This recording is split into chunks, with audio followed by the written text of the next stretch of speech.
अंधेरी सुरंग में कहीं कार्तिक ने आंखें खोली। हर तरफ अंधेरा था। हालांकि उस अजीब तरह के अंधेरे में भी कार्तिक किसी वजह से देख पा रहा था। उसने अपने चारों ओर सर घुमाकर देखा। कार्तिक एकदम अकेला था। उसने अपने पैरों की ओर देखा और खुद को एक अनंत समुद्र की सतह पर खड़ा पाया। यह समुद्र पानी का था या किसी तरह की विचित्र ऊर्जा का, ये समझा नहीं जा सकता था। लगता था कि इस अजीब दुनिया में वो अकेला था। वो यहां कैसे आया? कुछ ही पलों पहले तो वो सिंह वंश के मुख्यालय में था और उसका युद्ध गरुड़ से हो रहा था। क्या ये सब विनाश का किया हुआ था? ये जगह आखिर कहां पर है? कार्तिक हैरान था। तो यहां हो तुम? समुद्र की गहराई से अचानक एक सपनीली आवाज सुनाई दी। कार्तिक सतर्क हो गया, लेकिन उसे भी नहीं पता था कि वो कहां है। उसके सामने की दुनिया धुंधली और कोहरे से भरी थी। अचानक समुद्र की सतह पर एक दरार सी दिखाई दी। समुद्र का पानी जोर की आवाज के साथ नीचे चला गया। उसके पैरों के ठीक नीचे जैसे समुद्र के दो हिस्से हो गए थे। उसके ठीक बाद कार्तिक की चौंकती हुई निगाहों के सामने कुछ आया। उसने ध्यान से देखा तो पंखों का एक जोड़ा और एक सफेद रंग का दैवीय पशु उसके सामने प्रकट हुआ। कार्तिक ने ध्यान देने की कोशिश की कि ये कौन सा पशु है। तुम कौन हो? कार्तिक ने अपने सामने आने वाले दिव्य पशु को देखा और उसके बारे में जानने के लिए उससे सवाल पूछा। उसके सामने खड़े दिव्य प्राणी ने कोई जवाब नहीं दिया। उसकी दिव्य आभा का प्रकाश उसके शरीर के चारों ओर से फूट रहा था, जिससे यह स्पष्ट होता था कि वो कोई अच्छा और पवित्र प्रकाश है। लेकिन ये कोई छलावा भी तो हो सकता है, कार्तिक ने मन ही मन सोचा। इस बीच वो पशु बस कार्तिक को अपनी चमकती आंखों से देखता रहा। उसके चेहरे पर गहरी गंभीरता थी। काल तानव को मोहर तोड़ने का मौका मिल गया है। मोहर पर भाग्य की मजबूती धीरे धीरे कमजोर हो रही है। दिव्य जानवर ने एक साफ आवाज में चिंता के साथ कहा, भाग्य की मजबूती कम हो रही है? कार्तिक ने भौहें चढ़ा ली। वो समझ नहीं सका था कि ये बात मानी जानी चाहिए या वो इस सब को बस एक वहम के तौर पर सोचे। उसकी भाग्य रक्त ऊर्जा भाग्य की शक्ति उत्पन्न कर सकती है। क्या ये पशु ये जानता था और उससे संबंधित कोई बात कर रहा था? आखिर तुम हो कौन? कार्तिक चिल्लाया। कोई प्रतिक्रिया नहीं हुई। उसका विशाल शरीर लुप्त हो गया और अंत में कार्तिक के सामने से पूरी तरह गायब हो गया। समुद्र का स्तर अचानक वापस आ गया और ऊपर तक बढ़ गया। उसके सुदूर हिस्से में बड़ी बड़ी लहरें उठने लगीं। वे लहरें आगे आते हुए कार्तिक के पास आ रही थीं। इस बीच कार्तिक अपनी जगह पर स्तब्ध खड़ा हुआ था। कुछ देर बाद कार्तिक के पैरों के ठीक नीचे भी समुद्र से बड़ी बड़ी लहरें उठने लगीं। क्षण भर में हवा और बादल के रूप बदल गए और वो प्रचंड समुद्र उसे निगलने लगा।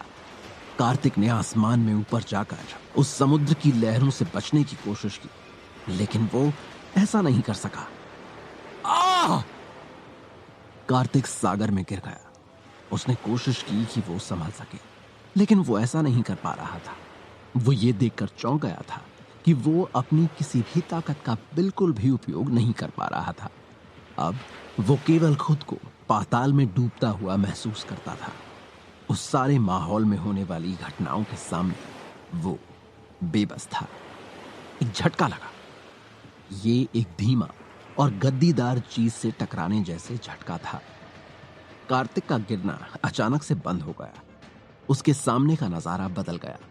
वो उठकर बैठ गया और इधर उधर देखने लगा। कार्तिक ने अपना सिर नीचे किया और ये जानकर हैरान रह गया कि जिस चीज ने उसे पकड़ा था वो एक सुनहरा प्रकाश छोड़ता हुआ प्राणी था। तेज रोशनी ने कार्तिक को अपनी आंखें खोलना मुश्किल कर दिया था। कार्तिक के मन में था कि ये कोई अलग तरह का खतरा हो सकता है, लेकिन कमाल की बात यह थी कि वो सुनहरा प्राणी उसे एक बहुत ही अपनेपन सा एहसास दे रहा था, जैसे कि वो उसी प्रकार का कुछ हो, जैसे उनकी शक्ति एक ही चीज से आती हो। मैं एक जानवर कैसे हो सकता हूं? कार्तिक ने मन में हंसते हुए अपना सिर हिलाया। स्वर्ण जीव ने अपने शरीर को हिलाया और कार्तिक को अपनी पीठ से नीचे फेंक दिया। इसके बाद उसकी तरफ देखा। ऐसा है, नीचे से ऊपर देखने पर कार्तिक ने आखिरकार देखा कि वो सुनहरा प्राणी असल में क्या था। ये एक स्वर्ण गंधर्व था जो दसियों हजार मीटर तक अपना प्रकाश उत्सर्जित कर रहा था। उसका शरीर सूरज की चमक जैसा चमक रहा था और ऊर्जा का घेरा उसके चारों ओर घूम रहा था। इस सोने के गंधर्व को देखकर कार्तिक को ऐसा लगा जैसे वो चिलचिलाती धूप में हो और उसका पूरा शरीर जल रहा हो। कार्तिक के सामने सुनहरे गंधर्व की एक जोर की गर्जना हुई। कार्तिक ने उसे रोकने के लिए अपने हाथ का इस्तेमाल किया, लेकिन वो उस गर्जना के असर से दूर उड़ गया। कार्तिक को आकाश में उड़ते हुए वापस आकर नीचे गिरना ही था कि एक प्रकाश अचानक जमीन पर चमक उठा। फिर एक तेज तलवार की नोक जैसा प्रकाश प्रकट हुआ और कार्तिक पर निशाना साधने लगा। तेज तलवार उस प्रकाश से उठी और बहुत तेजी से आगे बढ़ी। लानत है, ये नहीं हो सकता, कार्तिक चिल्लाया। क्या वो यहां मरने वाला था? कार्तिक जमीन पर उतरा। एक धमाके के साथ उसका दिल 10,000 तलवारों के केंद्र में आ गया। हालांकि उसे यह जानकर आश्चर्य हुआ कि वो ठीक है। वे तलवारें मुड़ी और उसे बिठाने के लिए गद्दी बनने के लिए जुड़ गईं। वो गद्दी बहुत नर्म और आरामदायक हो गई और कार्तिक को जरा भी चोट नहीं आई। कार्तिक अभी अभी मौत के मुंह से निकला था। वो धीरे से खड़ा हुआ और अपने पैरों के नीचे तलवार की बनावट को देखा। उसने लापरवाही से एक तलवार निकाली। उसके हाथ में आई मुड़ी हुई तलवार एक बार फिर खूब पैनी और खतरनाक हो गई। कार्तिक ने अपने हाथ में तलवार लेकर सोने के विशाल गंधर्व को सामने देखा और उसे कुछ कुछ समझ आने लगा। क्या ये मेरी 2 रक्त शक्तियों का रूप है? कार्तिक ने अंदाजा लगाया। उसकी 2 रक्त शक्तियां गंधर्व रक्त रेखा और ब्रह्म रक्त रेखा थी। क्या उन 2 रक्त रेखाओं का ही रूप था जो उसके सामने प्रकट हुआ था? मुझे किसी रक्त ऊर्जा की जरूरत नहीं है, तुम जा सकते हो, जाओ। कार्तिक ने हाथ में से तलवार फेंक दी और गंधर्व पर चिल्लाया। उसका वंश उसके माता पिता ने उसे दिया था, लेकिन वो इसे स्वीकार नहीं कर सका था। जब उसके जीवन में उनकी कोई यादें नहीं थी, तो उन्होंने जो शक्ति उसे दी, उसे वो क्यों स्वीकार करे? वो ये नहीं चाहता था। उसके मन में गंधर्व रूप के प्रति एक नाराजगी थी। गंधर्व चुपचाप कार्तिक के गुस्से वाले भाव को देखता रहा। उसने अपनी आंखें थोड़ी सिकोड़ ली और अगले ही पल कार्तिक के शरीर के चारों ओर एक सुनहरा प्रकाश खिल उठा। कार्तिक उस प्रकाश में एक गर्माहट महसूस कर रहा था जो उसे अच्छी लग रही थी। कार्तिक ने महसूस किया कि एक गर्म शक्ति उसके थके हुए दिमाग को थोड़ा थोड़ा करके ठीक कर रही है। वो यहां केवल एक चेतना के रूप में था और उसके सामने का गंधर्व उसे ठीक होने में मदद कर रहा था। काल दानव प्रकट हो गए हैं, बड़ी विपदा आ रही है, सुनहरे गंधर्व ने मानव भाषा में कहा। कार्तिक ने भौहें चढ़ा ली। वो पहले ही काल दानव की शक्ति का अनुभव कर चुका था। उसने कभी नहीं सोचा था कि पृथ्वी पर भी ऐसा कोई राक्षस होगा। यहां तक कि अगर 4 काल दानव अमर लोक के स्तर से भी नापे जाएं, तो भी वे एक भयंकर प्राणी कहलाएंगे। उनकी शक्ति और प्रभाव के हिसाब से वे विनाश के समान या उससे ज्यादा ही शक्तिशाली थे। उनकी शक्ति इतनी ज्यादा थी कि उनका इस लोक में होना अपने आप में एक आश्चर्य की बात थी। इतना कहकर सुनहरा गंधर्व उछलकर आकाश में दौड़ गया।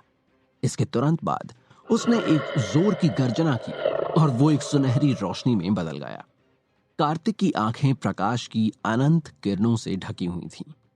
उस प्रकाश से दूर होने पर ही कार्तिक देख सका कि वो गंधर्व उससे तेजी से दूर जा रहा था।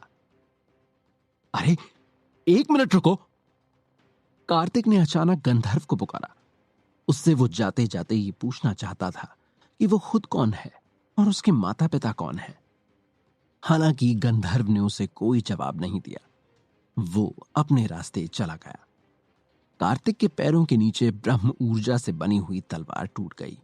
ठोकर लगने और गिरने के कारण कार्तिक के पैरों के नीचे अब कोई सहारा नहीं था। एक ब्लैक होल प्रकट हुआ और उसे निगल गया। दूसरी तरफ माया।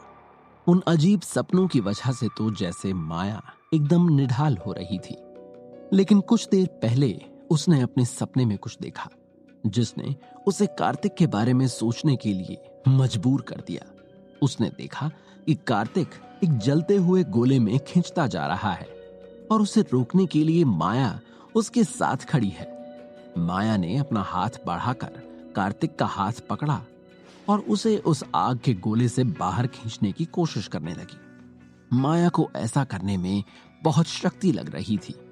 पूरा जोर लगाने की कोशिश करने में माया की नींद खुल गई और उसने पाया कि वो अपने बिस्तर पर पड़ी हुई हाँफ रही थी। उधर कार्तिक के मन में बस एक ही सवाल था। कार्तिक उस गंधर्व को इतनी आसानी से जाने नहीं देना चाहता था। मेरे प्रश्न का उत्तर दो, गंधर्व।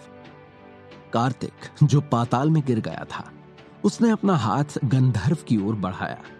वो जो सवाल पूछना चाहता था वो उसकी आत्मा की गहराइयों में एक जुनून बनकर कब से बैठा था। उसके लिए ये सवाल उसकी जिंदगी के सबसे बड़े राज में से एक था। कितना जरूरी था ये जानना।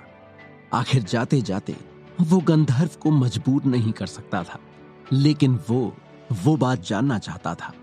गंधर्व की आंखों में सुनहरी रोशनी निकलने लगी।